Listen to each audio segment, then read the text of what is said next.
E aí, pessoal, tudo bom? Tudo certinho? Tudo tranquilo? Estamos aqui para eu e Tequinho para falar sobre a nossa prova aí de língua portuguesa e literatura, né? Este ano aí com muito mais literatura, aquele pessoal que falou, não estou literatura não, que não vai cair.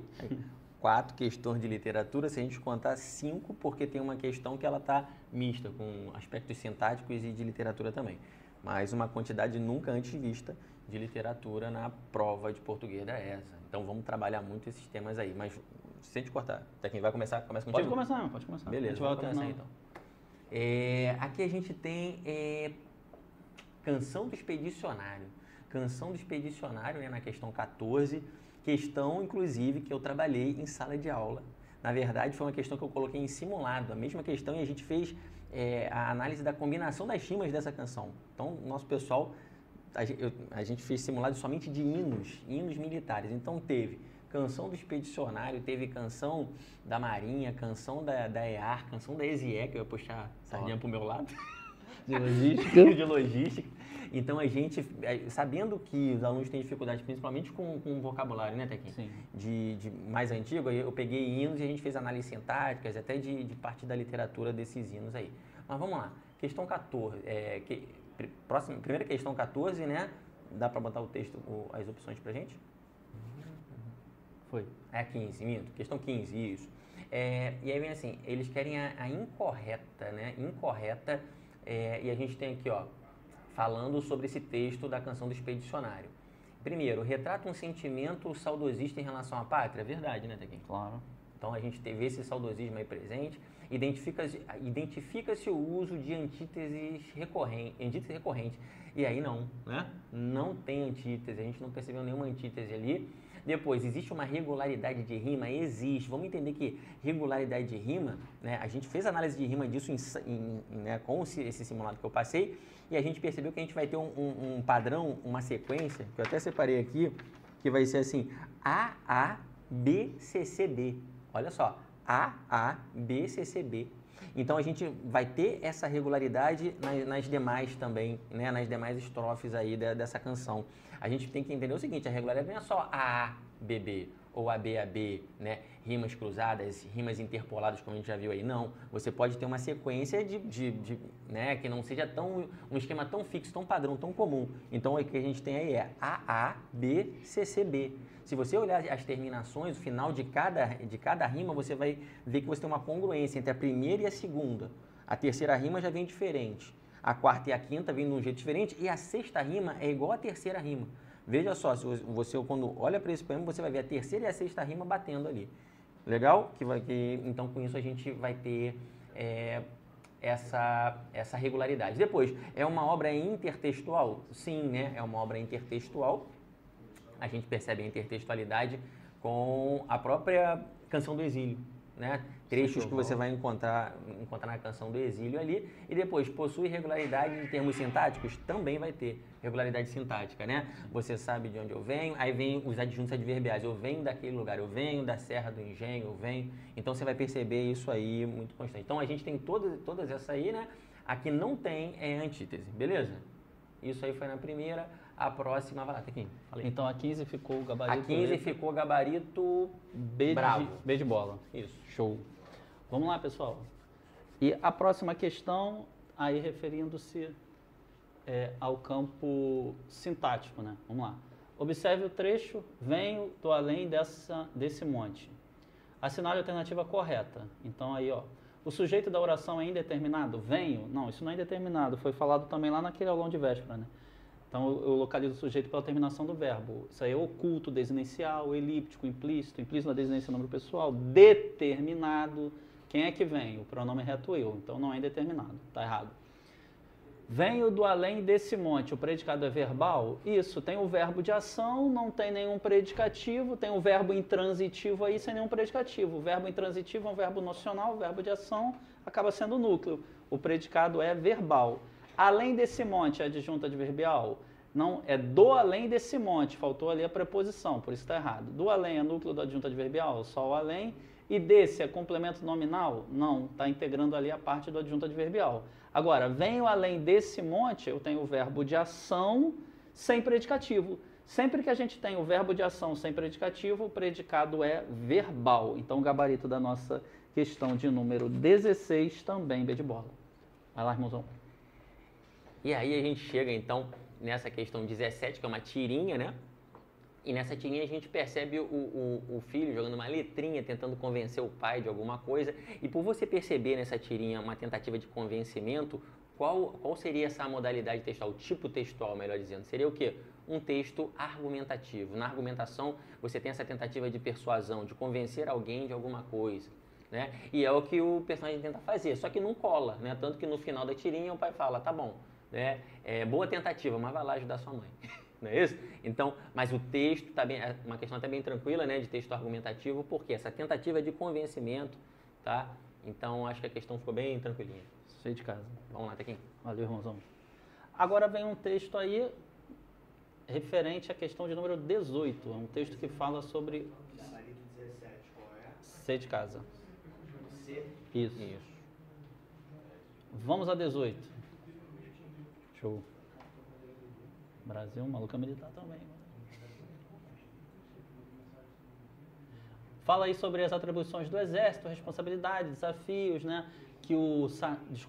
Sobre o sargento, né? Suas responsabilidades, desafios, tal. Vamos às alternativas. Só descer um pouquinho, questão 18. Ele vai querer a incorreta. Não, essa é a 20. Não, pulou. Pulou. Show. Aí. Então, fundamentando o texto 2, sargento do exército, responsabilidades e desafios, é incorreto afirmar. Ao atribuir maiores responsabilidades ao sargento, a instituição é fortalecida? Ele disse isso lá no final do texto. Aí, ó, ao atribuir maiores responsabilidades, fortalece a própria instituição, está até sublinhado. Essa aí está verdadeiro, não é? B. Sobre o sargento, incide o dever de resguardar a solidez da instituição a qual ele pertence? Sim, o exército mantém a solidez, o sargento mantém a solidez quando desempenha ali as suas atribuições com afinco, propriedade. Está verdadeiro. O pleno entendimento dos níveis de comando e organização do exército é uma atitude essencial? Claro, o sargento tem que entender os níveis de comando, a estrutura, o planejamento, né, a disciplina, tudo isso faz parte, está no texto.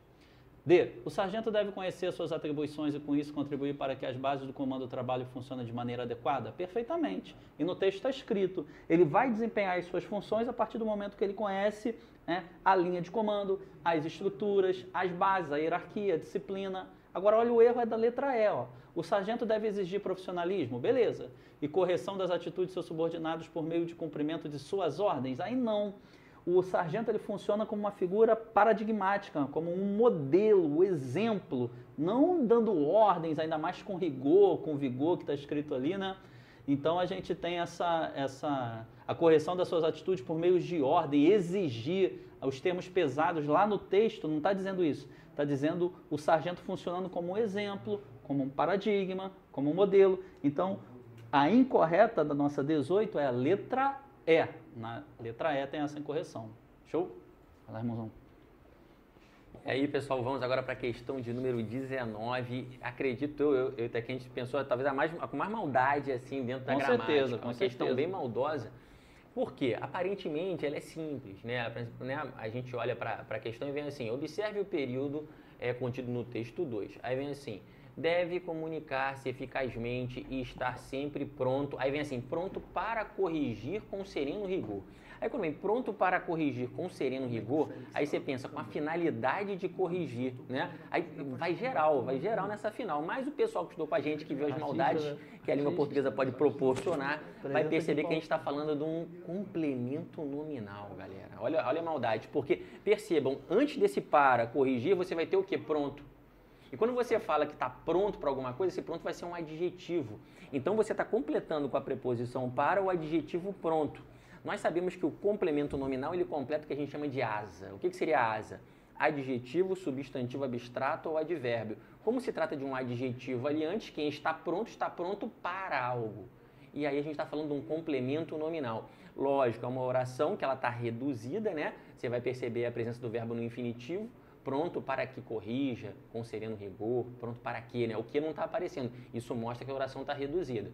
Mas mesmo, então, a armadilha da questão está, eles vão querer botar final. Eles já botam logo na letra A, que é para dar aquela aquela sacanagem, vai todo mundo de A logo, bonitinho. Mas não, o gabarito, para quem estudou com a gente, para quem tá atento àquela maldade, é o quê? Gabarito letra D de delta, na questão 19. Beleza? Ficou legal? Show, irmão. Vamos lá. Questão de número 20. Assinale a alternativa em que a expressão da vírgula... Não. Assinale as alternativas abaixo, aquela que o uso da vírgula marca a expressão supressão de um termo configurado como elipse verbal. Então, essa questão 20, o nosso gabarito é a letra A. Ao vencido, a gente trabalhou com o verbo dar, né? É, restar. Restar, deu ódio, restou o ódio. Então, a vírgula está no lugar. Agora vamos... Ou seja, está no lugar do verbo, né? Agora vamos às outras, ó. A B. A paz, nesse caso, nesse caso, é o termo deslocado fora da sua posição natural, é um adjunto adverbial isolado por vírgula. Não. Na C, daí a alegria da vitória, os hinos, as aclamações, acabou funcionando como uma enumeração, também está fora. Na letra D, mais rigorosamente, entre vírgula, eu corrijo muito essa vírgula nas redações, né? A vírgula do adjunto adverbial, deslocado fora da sua posição natural. E se a guerra não fosse isso, uma oração subordinada, adverbial, condicional, parece ali, né? Tá isolando exatamente o valor oracional. Não tem a elipse verbal acaba sendo na letra A. Então, a nossa 20, letra A. Ou seja, a vírgula ali no lugar do elemento verbal. Show? Vai lá, irmãozão. Beleza. Vamos agora para a próxima questão, que é a questão de número 21. Lembrando, pessoal que está vendo a correção de língua portuguesa, esse ano excepcionalmente, a gente sabe, a gente prepara firme para a literatura também, e tudo que foi de literatura foi trabalhado, mas a quantidade de questões de literatura surpreendeu, porque a gente teve 4 questões, né, no universo 14 questões, 4 de pura literatura, e uma outra que você vai ter mistura de literatura com elementos sintáticos. Então a gente vai ter, então, vou contar 5 aí questões de literatura. Fora os textos, tem uma questão que é só de interpretação, mas o texto é um texto que a gente trabalha, porque é um poema, né? Então a gente vai... muita coisa. E falando nisso, a literatura aí, Machado de Assis, né? E eles pegaram para tratar de uma obra muito interessante que é Quincas Borba, né? É a fase da maturidade de Machado de Assis. A gente vai perceber aí nessa obra... primeiro, quando você fala de Machado de Assis, eles começam falando sobre essa certa dificuldade que tem em você enquadrar um autor como Machado de Assis numa única escola literária. Mas a gente sabe que Machado de Assis está diretamente ligado a quem? Ao realismo. Então, o gabarito da questão 21, de cara, vai ser o quê? Bravo, realista, porque a obra do Machado de Assis é realista, tá? Eles abordam outros aspectos ali da obra, sobre ele tratar de... a gente perceber diferenças em Machado de Assis do início para o final. A gente sabe até que Machado de Assis tem obras dentro do romantismo, né? Então a gente vai ter lá Ressurreição, A Mão e a Luva, obras tidas como obras românticas do escritor Machado de Assis, que o forte dele, ele é o precursor, né? O cara que no Brasil, ele é o representante do realismo. Então a gente vai ter aí o gabarito como realismo, vem assim, porque ainda que em Quincas Borba, por exemplo, se trabalha a loucura, a gente sabe que Quincas Borba é essa obra excelente, o Quincas Borba ele enlouquece ao final da obra, né?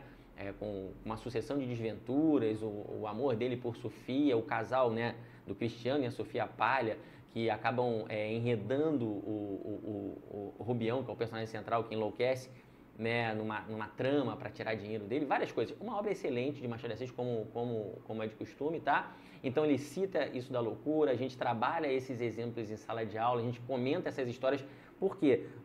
A gente sabe que literatura é basicamente características, autores e obras, né? Características da escola literária, autores e obras. Mas a gente conta um pouco dessas histórias, como eu contei em sala sobre essa história aqui que eu na prova especificamente, por quê? Para poder contextualizar, fica mais fácil para você entender, para você gravar e servir de exemplo. Por isso, quando aparece assim, ajuda a contextualização. Beleza? Gabarito da questão 21. Bravo. Ok? Questão de número 22. Show. Então aí, ó, 2 textos, Canção de Regresso à Pátria, Drummond, e Canção do Exílio. Então, com 2 pegadas distintas, né? A Canção do Exílio, com aquele amor à pátria, aquela saudade, o fanismo, o amor. E já o texto drummondiano com uma pegada mais crítica, ó. Minha terra tem palmares, né? Talvez fazendo uma crítica ali àquela condição de recanto, às vezes com algum tipo de maldade em relação aos negros que ficavam Fugiram da escravidão, fugiram né? da Do escravidão. quilombo e palmares, aquela coisa. Questão dos quilombolas. Vamos às alternativas. A própria questão, desculpa. É a questão de número 21. 21. Desculpa, 22. É 22. 22, desculpa.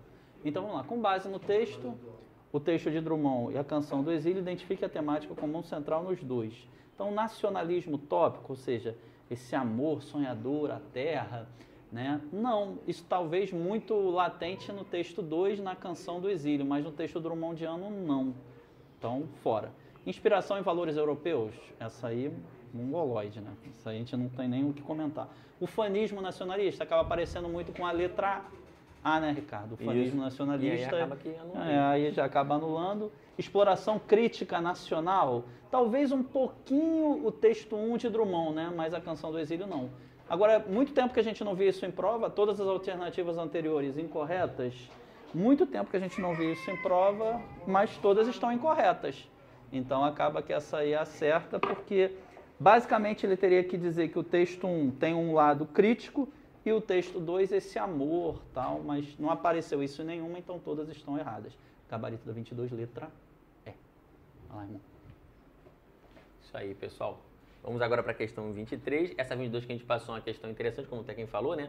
Porque acaba que as questões, as alternativas, elas não abarcam o total. Se a gente pensasse numa temática única, seria o quê? Descrição da sua terra. Beleza. As duas descrevem a terra, de alguma maneira. Uma num tom mais crítico, a primeira, e a outra num tom mais entusiasta, mais ufanista, né? Aquele nacionalismo exagerado. Então, como a gente não tem nenhuma né? A gente não tem nenhuma que condense essas duas possibilidades, o gabarito ficou esse aí. Até quem falou para vocês.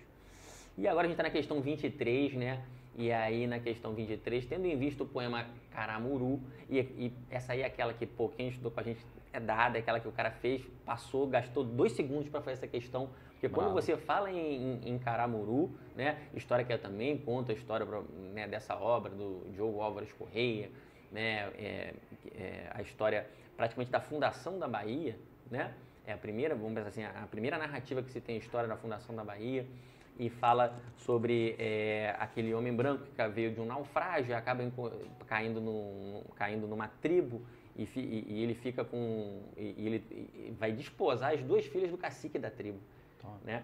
E acaba que ele vai se dando bem, ele se dá muito bem com isso, né? Ele vai obter lucros, mas essa questão, primeiro, a gente está falando de uma obra que pertence ao arcadismo brasileiro. Então, é uma obra do Frei Santa Rita Durão, tá? A gente não vai ter as características tão típicas assim do arcadismo, porque o arcadismo está mais centrado na história de Minas Gerais, está mais ali naquela relação com a Inconfidência Mineira. Os principais autores árcades vão ser o Tomás Antônio Gonzaga, o Cláudio Manuel da Costa, mas a gente vai ter também aí o Frei, né, Santa Rita Durão. E ele é o autor do Caramuru, questão bem tranquila aí para vocês, beleza? Vamos seguir. E o gabarito vai ser arcadismo alfa. Beleza? Brabo. Bastante literatura, bastante. Né? Pô, pra caramba. Muito. 5, né? 5. 4,5. 5. Não, porque uma é mista, entendeu? Olha que interessante. Aí uma tirinha, o recruta 0, ali com um sargento. E aí ele destaca basicamente a palavra completamente. Olha, essa semana eu falei que o único sufixo formador de advérbio da língua portuguesa é um mente. E olha a questão que caiu. Sobre a palavra completamente presente no segundo balão da tirinha, é correto afirmar que possui um sufixo adverbial? É o gabarito. Por quê? Mente é o único sufixo adverbial da língua portuguesa. Aí eu até respondi uma pergunta meio mongolada, toda palavra que termina em mente vai ser advérbio. Não, eu tenho o substantivo semente, e o mente aí não é advérbio. Eu tenho a flexão do verbo mentir na terceira de singular, ele mente. Então, às vezes o aluno faz uma pergunta, né, que beira um retar, né? Não partiu nem aqui do foco, mas às vezes a gente escuta essas perguntas assim. Mas olha que interessante, então completamente, sem delongas aí, o mente é o único sufixo formador de advérbio, é o gabarito dessa questão. Uma questão até muito tranquila, talvez uma das mais tranquilas aí do campo gramatical. Ele quer a correta e o mente é o sufixo formador de advérbio. Então, possui um sufixo adverbial, que é o sufixo mente. Fala lá, irmãozão. Letra A. Possui um sufixo adverbial. Valeu, Isso irmão. aí, galera. Vamos agora falar da questão de número 25. Né? Muitas tirinhas também, né? Já vi umas tirinhas aí. Uma tirinha. Agora é a questão 25. Pulou para 26, deve ter 25. Vamos ver. Vai chegar. Isso aí, mais uma tirinha de novo, Recruta Zero, para quem é velho que nem eu, que leu muito gibi do Recruta Zero. Maneiraço. E aí a gente tem aqui, eles querem qual a função sintática do termo destacado no período, como o Otto pode ajudá-lo a ler, né? E aí eles estão falando de função sintática e quem ajuda alguém, certo? E a gente está falando então do quê? De um objeto direto, né? Como o Otto pode ajudá-lo a ler, né? Ajudar ele a ler, né? E aí esse lo aí vai ter a função... Interessante, né, essa função sintática de objeto direto, né? Mas eles botam, eles misturam ali substantivo, né? Eles botam substantivo, pronome oblíquo. Eles colocam algumas funções morfológicas, mas perguntam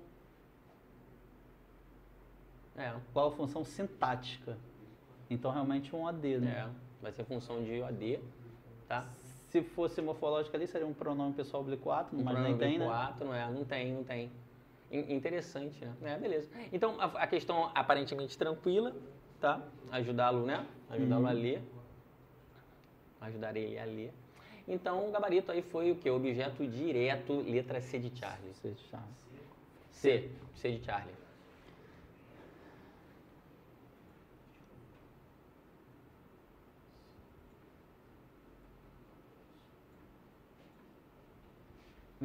Pode passar o texto, que vai fazer uma pergunta do campo gramatical. 26, padrão aí. Mas tornávamos-nos inquietos.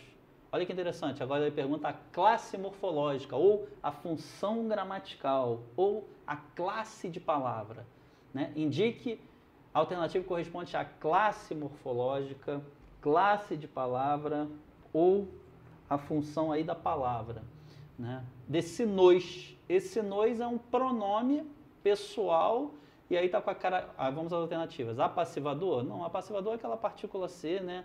Que mostra ali o sujeito sofrendo a ação na voz sintética ou pronominal, isso aí não. Pronome pessoal do caso reto? Não. Pronome pessoal reto, eu, tu, ele. Alguns gramáticos até discutem se tem a palavra caso, né? Chamam só de pronome pessoal reto, não. Agora é um pronome reflexivo, está praticando e sofrendo ação. Gabarito 25, letra C. E a... 26. Desculpa, 26, brigadão. 26, letra C. E a letra D e a letra E, elas nem entram na discussão porque ele quer a função morfológica, ele quer a função da classe de palavra, ele quer a chamada função gramatical, ele não quer o campo sintático. Então a D e a E é fora de análise, mas aí ele pratica e sofre ação ao mesmo tempo. Esse nós aí é um pronome reflexivo, a nossa 26, letra C de casa. Eu acho, irmãozão, que essas duas agora tu comenta diretão, porque são duas literaturas. Então vamos ver, pode ser. Então vamos lá, sendo literatura a gente vai falar. A gente fala aqui. Brabo da literatura, esquece. Vamos ver. A gente falou da 26, agora vamos ver o que tem mais de literatura aí. Vamos falar de literatura. Questão 27, sim, ó, soneto da fidelidade, soneto declamado por mim em sala de aula. Gosto muito de Vinícius de Moraes e a gente pega ele como exemplo, né? Pega esse soneto como exemplo, é um clássico da nossa literatura. Vinícius tem muitas obras, além participar da nossa literatura, faz parte da nossa música, né? Um dos precursores aí da bossa nova brasileira. Mas vamos lá.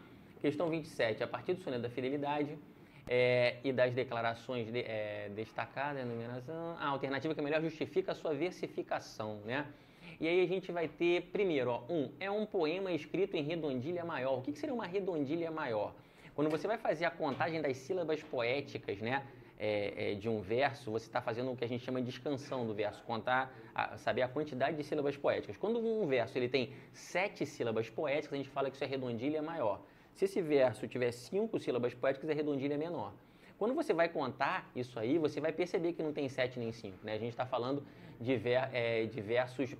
primeiro, a gente mata a informação que isso não poderia ser verdadeiro porque fala que é um soneto. E quem estudou soneto sabe que é uma forma clássica, uma forma fixa, onde nós temos o quê? 2 quartetos e 2 tercetos dispostos em versos decassílabos ou alexandrinos, nunca em redondilha menor ou redondilha maior. Por quê? A redondilha menor, já falei, 5 sílabas poéticas, redondilha maior, 7 sílabas poéticas. Agora, os versos decassílabos são quantas? 10 sílabas poéticas. E dodecassílabos, 12 sílabas poéticas. A gente está bem longe disso, né? Então, a gente não tem, a gente fala logo de cara que essa primeira está furada, falando em redondilha maior. Não pode ser 7, são 10 sílabas poéticas.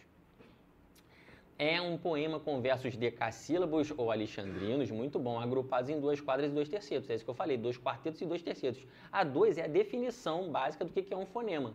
E como o texto é do que é um soneto, melhor dizendo. E como no próprio título já fala, soneto da fidelidade, já está te dando a questão, né? Isso aí é a definição do soneto, tá bom? Então a 2 está corretíssima. A 3, os versos são compostos por rimas, por 3 rimas. Ento, uri e ama. Tá faltando rima, né? De tudo ao meu amor serei atento e tanto. Então, tem ento e anto, já não tá botando ali. Ou seja, falar que só tem essas 3 rimas é furado. Tem mais rimas do que somente essas 3. É só você olhar para o finalzinho de cada verso que você vai ver que as terminações são diferentes e tem mais terminações do que somente essas 3. Então, não temos só essas 3 rimas, tá? Então, a 3 está furada.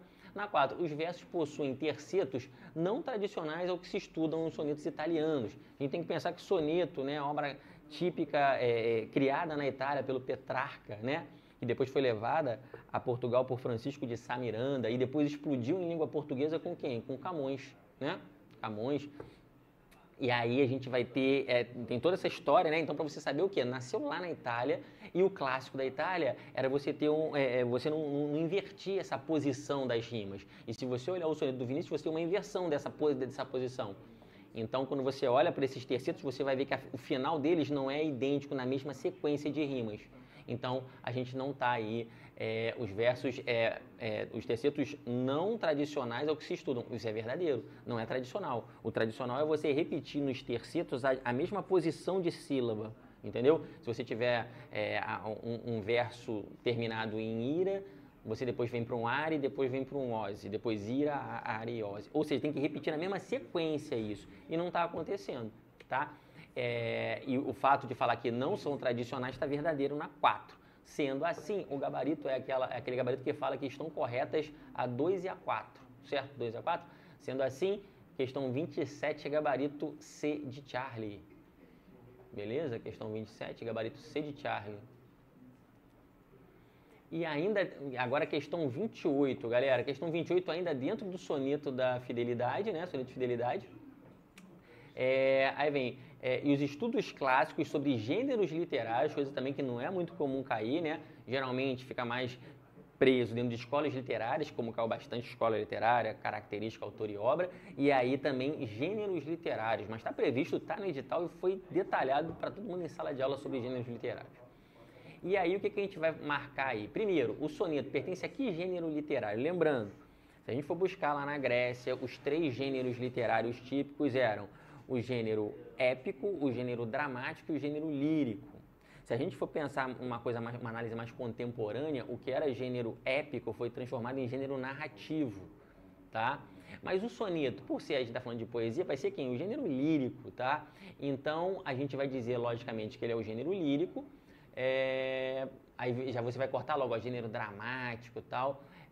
O gabarito para essa questão... sim. É um texto com uma estrutura fixa clássica. Fixa, 4-4-3-3, quase um esquema de futebol. 4-4-3-3, 2 quartetos e 2 tercetos. Então, é uma estrutura fixa clássica, pertence ao gênero lírico, como eu falei, ainda que haja uma inovação em seu arranjo, pois as rimas dos tercetos comportam-se de forma mista. Foi aquilo que eu acabei de falar. Você tem os tercetos, só que as rimas não estão na mesma ordem. Então, quer dizer, as duas questões estão dialogando ali, quando você vê naquela afirmativa lá da questão anterior, dizendo que não está no jeito tradicional, o item 4 da questão anterior. Os versos possuem tercetos não tradicionais. É o que está sendo afirmado nessa alternativa aí, que é gabarito da questão. Então, a gente está falando que é uma forma fixa e o gabarito vai ser letra D de delta da questão 28. Legal?